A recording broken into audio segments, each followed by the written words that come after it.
Hi guys, it's Oshi. Hello and welcome to the weekly well-being reading. I think the previous one turned out to be quite good, and I even managed to do the blog post that I was promising, so I think it was a good start. So we're gonna follow the same spread as last week. We're picking an area to focus regarding our well-being and then see what we can do to help that energy, or that place, and we shouldn't do, or what we shouldn't do to block it. And then we're gonna get, I'm gonna get, but we're all getting it, a card for underlying issues. All the decks that I'm using is gonna be down in the description, but feel free to ask if something is not clear. And we're using, I don't know why I'm using the royal we, but I mean us, you who's watching and me. The illustrated crystallary is the focus area, and we have rose quartz, which is pretty much love. And because it's a well-being reading, it's not necessarily a love we feel towards someone else, but it's self-love, which is always an area I feel where we can improve. Because most of us struggles with relationships with ourselves. I think it's one of the hardest one to cultivate.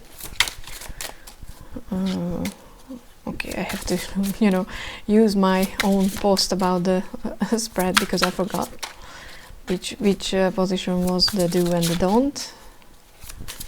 And I'm using the Tarot of the Little Prince, which I love. And I love it when I have a card that at first doesn't make sense. Because in the do position we have the Ace of Wands. And we have the Four of Wands in the don't. Okay, let's get the underlying issue, but I'm not going to check it just yet. So we have I hope you could see the rose quartz.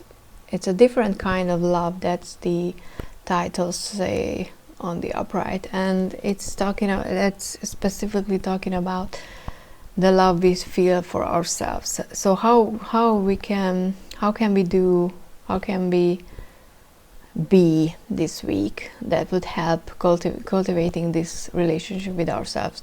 In the do position we have the Ace of Wands, which talks about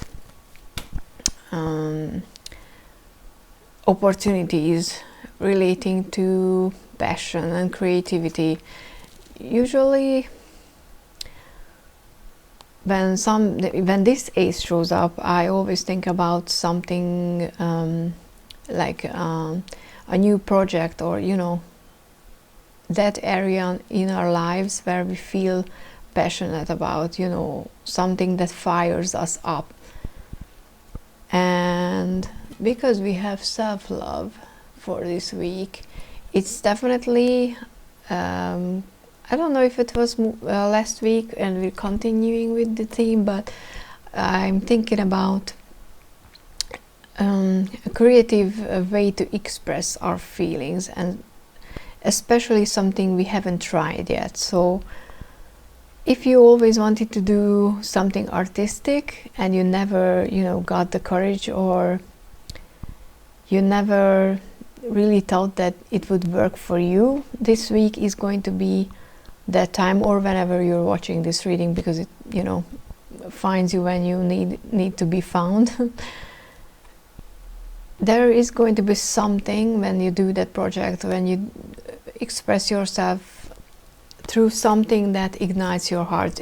I don't like to use just artistic things regarding to creativity, because creativity can be very different for all of us. My favorite example is mathematics. I have nothing to do with maths, but for a lot of people it requires creative thinking to solve a problem. So it could be that, but it has to be something new that you never tried, because if you give this opportunity the chance, and it could be more than one thing, because the Ace of Wands is usually multiple tiny sparks that you have to put some fire on, because you just don't know which one is going to end up being a bonfire, if this makes any sense. So definitely try everything out that you ever wanted to try, because something is going to lead towards a place where you can love yourself more, where you find something about yourself that would help you feel more aligned with yourself, if that makes any sense. It probably is going to boost your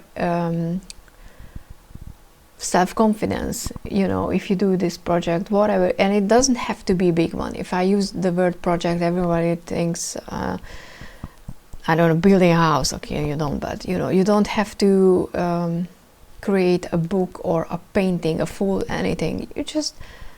You might sit down one night and start sketching, and you might realize that, hey, you're quite good at, you know, line art, or you're not as bad as you thought you would be. And that's what I mean by trying out everything that pops into your head, because you don't know which one is going to give you that boost of self-confidence that you will be like, okay, I'm not that bad. And when you find something where you can feel proud of yourself, even if, you know, just for a tiny bit of time, that can always help to find your self-worth. And self-love is connected to self-worth. Yeah, that's for the dude. And interestingly, we have the Four of Wands in the Don't. And I know that a lot of people read this card as, you know, twin flame and blah blah blah, but it's celebration, and I don't believe in twin flames, by the way, so I'm not saying it, you know, I know for sure it doesn't exist, it just doesn't make sense to me, because it feels toxic, and that's a different conversation. But what my first thought about the Four of Wands was, don't let other people or the relationship you have with others to define how you feel about yourself. Because it's easy to say that, oh, that and that person, okay, that person loves me, they like me, then you know, I worth something. But you know, what if they wake up tomorrow and they will have a bad day and they will say something horrible, and you will think that you're horrible or you don't worth anything because they don't value you anymore. Because you have to separate your self-worth, your self-love, the love you feel towards yourself, from the way other people you know, feel about you. Because, you know, they are having fun on the cards, but happy moments don't last long, just like sad moments. And that's just something that we all have to be okay with, and we have to find a way to separate how the feelings, how we feel towards ourselves, from the outside factors, you know, and how other people are feeling towards us. And it's not easy. It's not easy for a lot of people, because a lot of people are, you know, connecting these two things, that how other people regards them. They think that's the true way to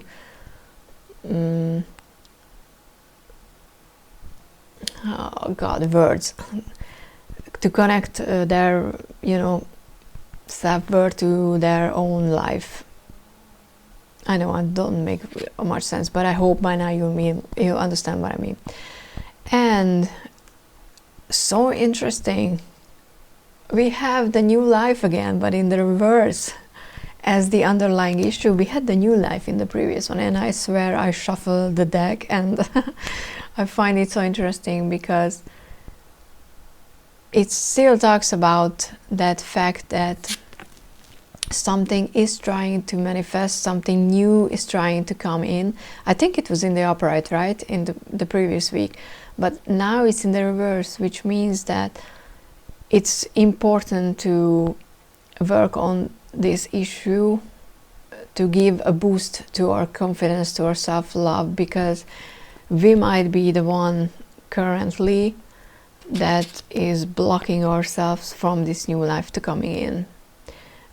Because that's something that maybe sometimes it's not obvious for people who don't do tarot or who don't do readings, is just because you get a reading 1 week, it doesn't mean it can't go backwards in the next in the next week, even if you work on the issues you were presented. Because as soon as you got an answer or a suggestion from the deck or from, you know, a spread, you start to work with it and you change things.